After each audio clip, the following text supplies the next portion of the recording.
Thank you for joining me. My name is Stacy Garrett. I'm the VP of Marketing and Sales for Ideation. We're a company that provides white glove solutions to the promo needs of companies all over the country. Today, I'm going to interview the founder and CEO of Ideation Creative Brand Management, Nate Bailey. We are both huge fans of the How I Built This podcast, so we thought we'd do our take on that in a video about how Nate built Ideation over the last 15 years since he started. Okay, Nate, thank you so much for joining me today. I'm excited to hear how you built Ideation. So, you started in 2009. Tell us why you even started Ideation. Yeah, I started Ideation not because I wanted to set out to build a huge company or be an entrepreneur or anything like that. I started Ideation because when I was doing this business for somebody else, working as a salesperson, my sales were so bad that I could not make enough money to support my family. And so I started Ideation really to be a one-man show to be able to buy diapers and groceries and pay the mortgage for my 2-year-old son and my wife at the time, who was taking care of him and not working. And so I started Ideation in an effort to take care of my family, and so that's how it started. Smart. 2009, it seems like that was a great year economically, huh? Yeah, we were well into the deep recession, or the Great Recession, I think they called it, and I didn't know any better that it was not the best time to start a promotional products company. Had I known what I knew after the fact, where my mentors were telling me that they were all down 50% or more, I probably would not have started it. Yes. Sometimes naivete is the best way to start a business. Agreed. And it has served you well, so it's just a good reminder that you don't always have to be starting at a great time and to be successful, right? Yeah, correct. I think some of the best companies were started historically during recessions or down years and all that kind of stuff. Yeah. Okay, so you started in 2009, bit of a recession. You're just trying to support your family. So I assume in order to look the part, you started with a big fancy office downtown, and you had all this capital backing your startup, right? Yeah, no Instagram entrepreneurship for me at all. Unfortunately, I was working from home before it was cool to work from home, and everybody did it. There was no WeWork spaces, there was no co-op office shares. It was just me and the dining room table, and I would try and sneak into different bedrooms to avoid my son's 2-year-old noises while trying to talk to directors of marketing and VPs of marketing and small business owners and different prospects that I was going after. And the thing that tipped us over to finally moving to an office in about 2010, early 2010, was my son playing with his fire truck, banging into a door while I was on a phone call. Oh gosh. Yeah, so trying to cover up that noise. Again, this was before it got to be normal like it is now to have kids on a call or dogs barking or anything like that. So oh, totally. Yeah. Wow. Mortifying. Yeah. Wow.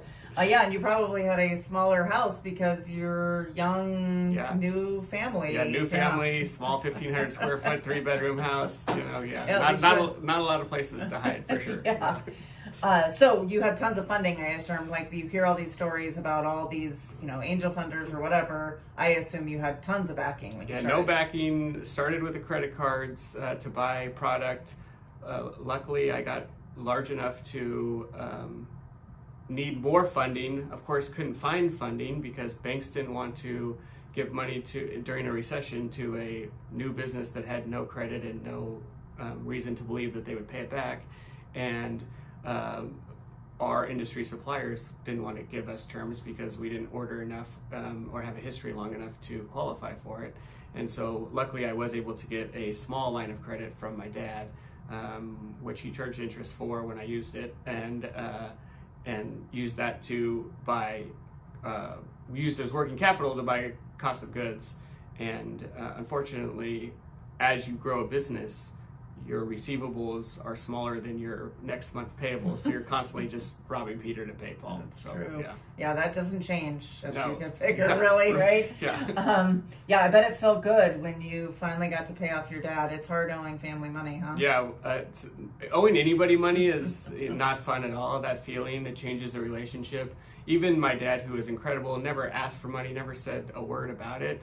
I just had my own internal feeling about that I don't like, and so it changes Christmas. Even if the person you owe money to is very patient and kind, it just changes the way the relationship is. So yes, I was very excited the day that I got to write a check to him and pay him off and be done with that. Nice. And the business was also, I had reached a milestone of being self-funded at that point as well. Yeah. So. Yeah, that's small business. That's the goal, right? Yeah, for sure. Yeah. That's great. So I bet a lot of small businesses can relate to this start. I mean, lots of people fund their businesses with credit cards, family loans, you name it. Who was your first employee that you hired, and why did you decide to hire this person?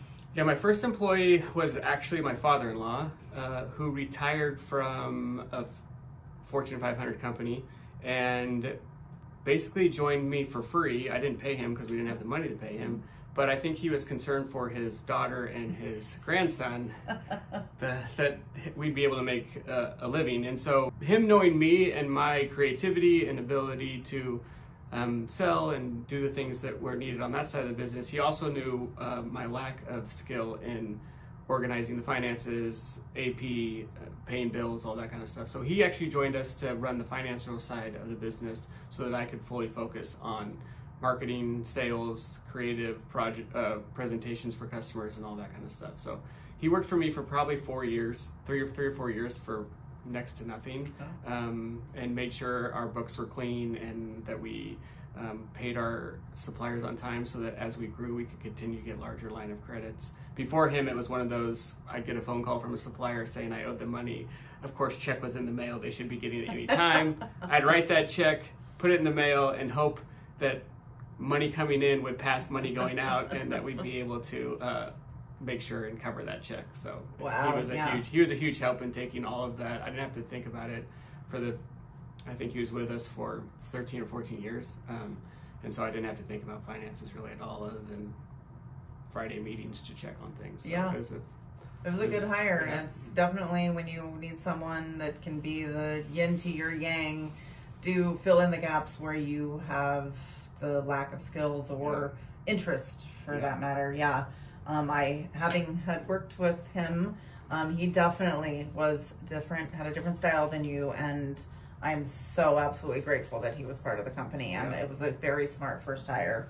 We wouldn't have been able to bring you on board if it wasn't for him and the way he managed money and looked at it and all those kind of stuff. So we wouldn't have been able to do that. So, yeah. So you went right from borrowing money from your dad to having your father-in-law manage your money. And a lot of people would would ask me about that, like, so what's it like working with your father-in-law? And he was, of course, gracious and mentoring, and I learned a lot. He came from Procter & Gamble, so I learned a lot about even if I was slow to implement them because of my personality, I learned a lot about systems and processes and budgets and forecasts and all that kind of stuff. Oh yes, so 100%. Things we use today that he left when he retired. That's great. So that was your first hire. So since then, you've grown quite a bit. Can you give us a snapshot of just some of the big growth turning points for Ideation? Yeah, so the first thing is we just eventually, I added Matt to our sales team, and he came to us because during the recession he lost his job in construction, and he posted on Facebook and said like, hey, I just lost my job, if anybody knows of anything.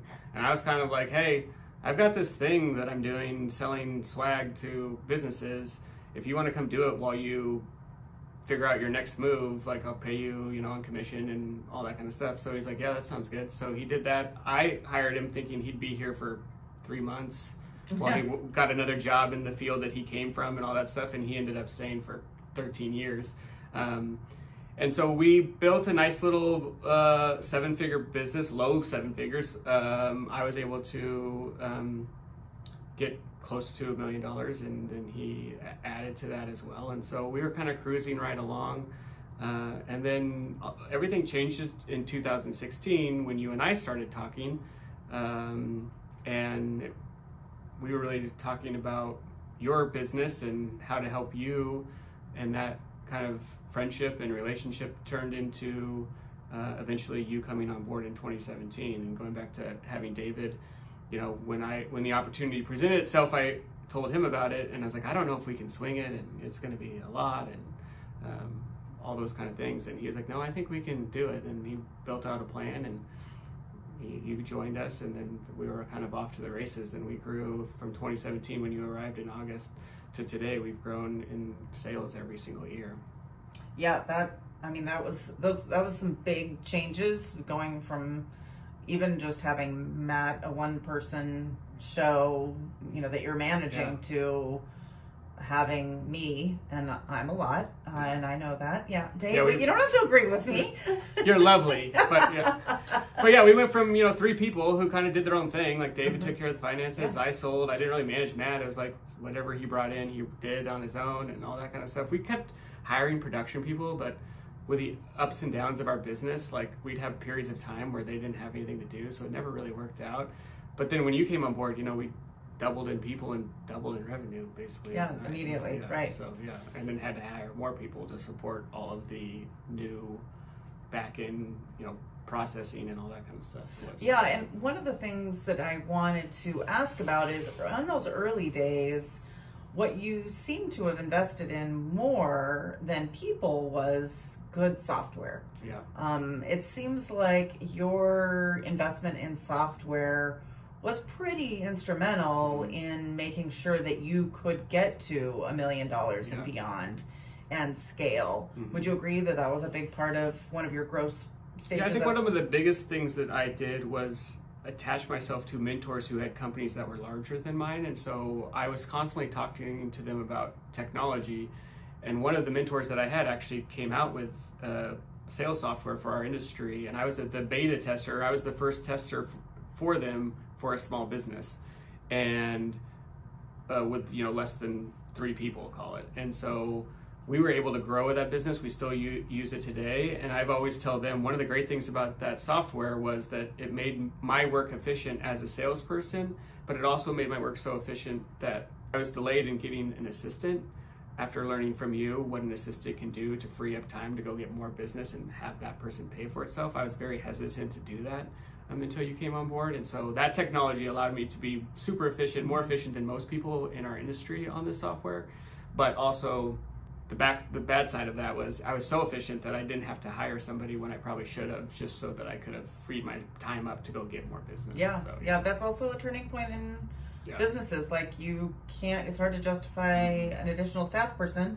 Payroll's a big expense, but also what potential are you limiting yourself to because you're not adding people? And I would say giving our sales team support is one of our core tenets here. Agreed. Because we've seen it work, with everybody, that making sure that they're not doing work that keeps them from getting more business and talking to either their current customers or new customers. And so it's one of our kind of core values that we have here in providing our people support. Yeah. So you started in your house, then you moved to this little office space. Crummy, small, no elevators, which in our business is terrible because either suppliers coming to visit have a bunch of stuff. We eventually got into kitting projects and having to schlep all the boxes upstairs and downstairs. The UPS guy hated us. It was not good. He hated us, and we had like 5 different doors that went out into the hallway because we basically just kept growing and expanding, like from 2 little desks to 4 little desks to 6 little desks to a conference table to it was crazy. It was crazy, but you decided. We had outgrown that space. Right. So then what did you do? May 2019, we moved to new offices. That was a flex space that had a warehouse. The warehouse was like 1,500 square feet. May of 2019, we move in. I'm like, oh, this will last us 5 to 10 years with the work that we were doing between our online stores and some of the small kitting projects we were doing. Thought this was going to set us up beautifully. We had a bunch of office space for growth and hiring people. And then COVID happens in March of 2020, and the whole business changed. Yeah, I mean, you started in 2009 during a recession, and then you added all these staff people, and boom, we're in COVID. Yeah. How did that impact Ideation? Yeah, so I mean, I remember in March when we were here, we sent everybody home like everybody else was doing, and I thought, well, this will be like a week or 2 weeks, and then I'll be back. And I think after the first 3 or 4 weeks, where we all kind of, I call it, picked ourselves up off the mat after getting all punched in the face, business started happening, and people still needed our work, the stuff that we do, and so. More than anything, we started selling PPP, even though we were very small in that. But our factory partners sold it, and we're making hand sanitizer for all of the people that were still working and had to be out and about, that were critical. And so we adjusted our business plan and what we were doing. Everybody worked from home. So now it's cool to work from home, but back when it wasn't, 10 years later. And we really evolved as a business, and we had to grow to meet our customers' needs at the time, which was working from home.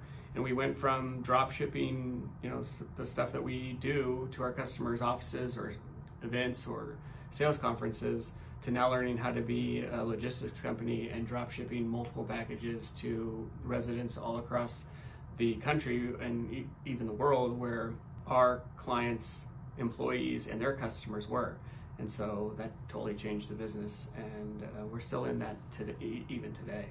Yeah, so I mean, Ideation had already done kitting. Correct. And just not quite to that scale. Right. It would be, we're going to do lots during the holidays, I suppose. Mm-hmm. Yeah. Mm-hmm. So lots of kitting during the holidays, but not on quite such a regular basis. Why do you think Ideation saw a lot of growth during that time? Did you do something different that made it so that, other companies are struggling? What did you do that made it so that worked? I think that we stayed away from where most of our competitors and the people in our industry were selling a lot of PPP, which is, masks and hand sanitizers and the things around that. We really became a solution for allowing them to continue to do business the way that they could in this new environment. And so we talked a lot about our customers about what it is can we do for you now that you don't have a swag closet, now that you're not at the office, how can we support you? And so of those conversations came out being the closet for the new hire kits, because people were still hiring, and when they would usually show up to the office and get their computer and their journal and their t-shirt and their water bottle, that no longer was a thing. And so we became that for them. And then we just met our customers where they were at the time and talked to them about how can we support you? And it was morale and employee engagement and all those kind of things. And so that led to us coming up with using our creative power, which we are very good at, to come up with these packages to drop ship. And they had stuff for kids like coloring books and little toys, and sales collateral for meetings and conferences, that we were just really truly an extension of the marketing department, making all of this stuff happen for their sales teams and for their HR teams. And we quickly outgrew that small 1,500 square feet of warehouse, and we had to add on more space, and really got into this kitting business very much backwards, very much just on a whim, and hired people to make sure it was done. We messed around with outsourcing that business, but we weren't happy with the quality, and so we decided to bring it in-house so that we could control the quality, do Stacy's famous shake test to make sure that it delivered beautifully, and those types of things. So it became part of our services and capabilities here. Yeah, big change. We have a whole warehouse crew now and 3 warehouses that we keep stuff in. Big change from when my parents were coming to our offices with no elevator and helping us kit projects at no charge. Yeah. Your parents, my kids, my wife, it was very down home, small business, family style. And now I think we were doing that work, and that wasn't a good use of our time, and so we had to figure out a way to make it actual part of our business. Yeah, so now we have this rock star warehouse team that makes our clients look like rock stars every single day with the stuff. But I think that it's a good point. Like, we did evaluate, as a small business, we evaluated whether we should do it in-house or we should outsource it. It makes sense to outsource if it makes sense, but it didn't meet the qualities that we wanted to be able to do for our clients. So that's a small business challenge that is always dealt with, right? Yeah, I mean, that's what you have to do to take care of your customers. Customer experience is our biggest thing here. Our mission is to make our customers look like rock stars. And I think we had an experience with, we were all trying to figure out how to make this work. So we were all rapidly changing, whether you were at our level as an agency or you're a factory partner. I think we had a factory partner who had kitting as part of the thing to take it off of our plates. I think we tested it one time and we did ceramic coffee mugs, and they threw the coffee mug in without any protection or any good packaging, and they broke. And so that was not a good experience for our customers. We go back to answering the question of what is our mission? Our mission is to make our customers look like rock stars. How do we do that? Well, we're going to have to bring this in-house. And so that's how we got to it. Yeah. I think it's just a common small business question that they ask, like, should I do it or should I outsource it? And this is just an example where bringing it in-house made the most sense. So you get through the heat of COVID, and then 2022, you made another big change with the company with some hires. Can you tell me about some of that, how that transpired? So in 2022, I was really getting bogged down with managing the number of people we had. We had warehouse people now. We had a lot of support for the growth in our business. And I brought on Darlene and Stephanie, who had experience in our industry through a experiential agency, supporting their clients internally.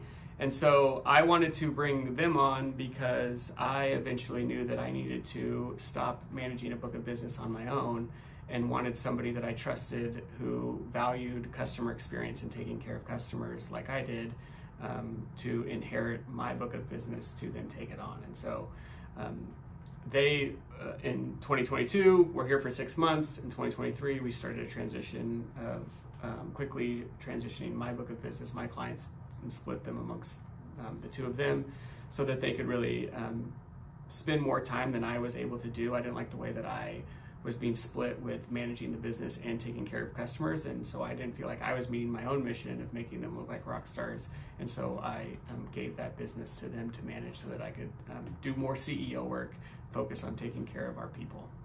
Yeah, that was a big change because prior to that, you had basically mostly just had me come in.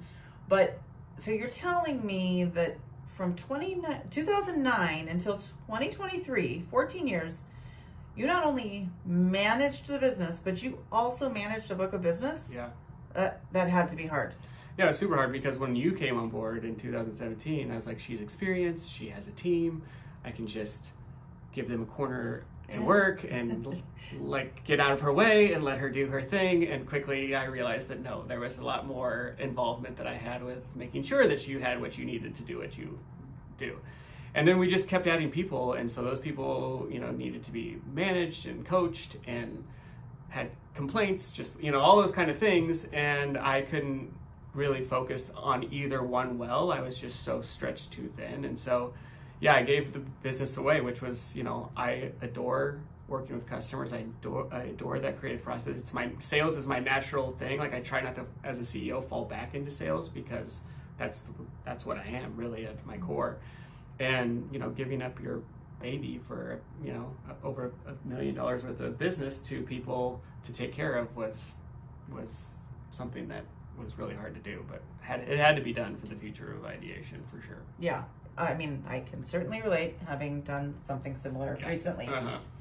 So luckily, making that transition with Stephanie and Darlene and those two great new hires, it freed you up to make another big change in the way Ideation does things. What did you do in 2023 that was so big?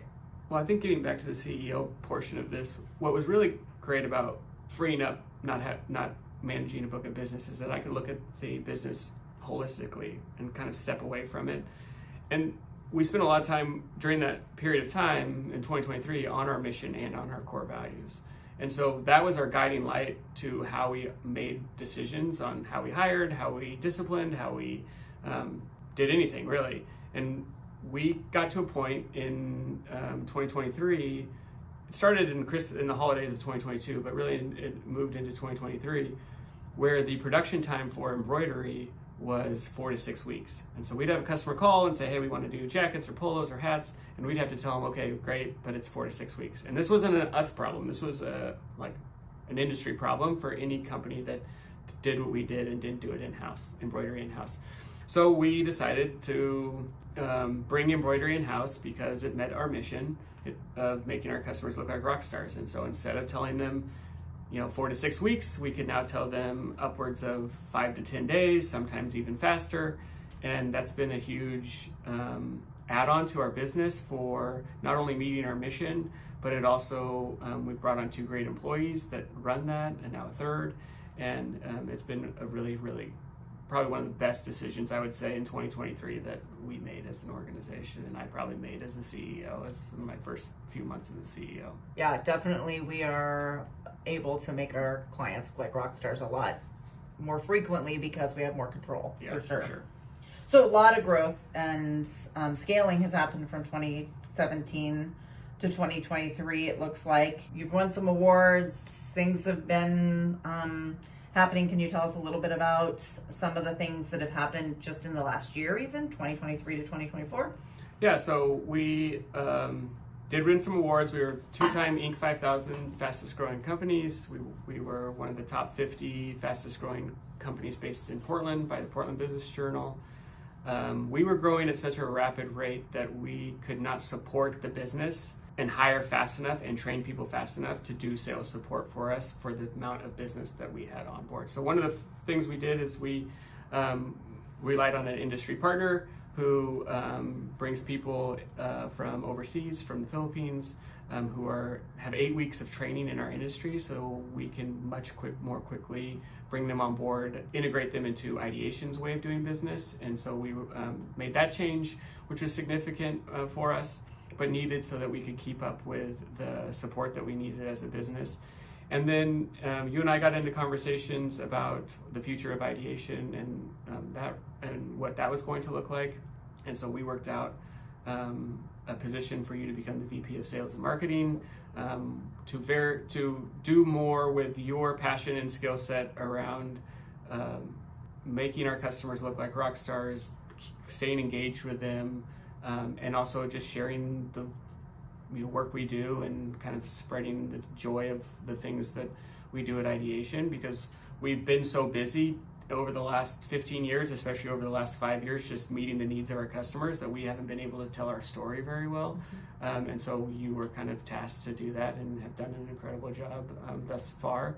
And we were also able to bring on Joe Rogers because I knew the legacy of Ideation, and for it to reach its potential in the very long term, we needed somebody young and enthusiastic and with a bunch of experience and the skills that she has being on both sides of the business. She came from the factory side and now she's on our side of the business, and so she knows it inside and out. She grew up in it, and so we brought her on so that we could make sure to have that connective tissue, I guess, from you to her. And so she's been unbelievable in energizing us and kind of infusing us with new perspective, and it's been great.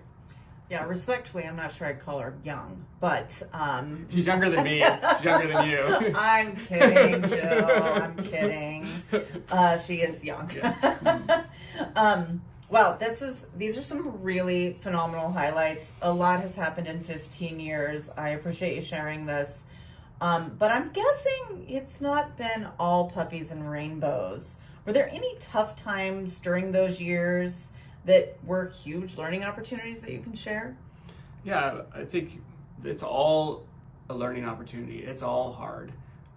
Like I said, when I brought you on, I thought it would be easy, and it's been incredible. But I couldn't just give you, that space to go work and stay out of your way. So that was difficult. COVID was super difficult, not because business was bad.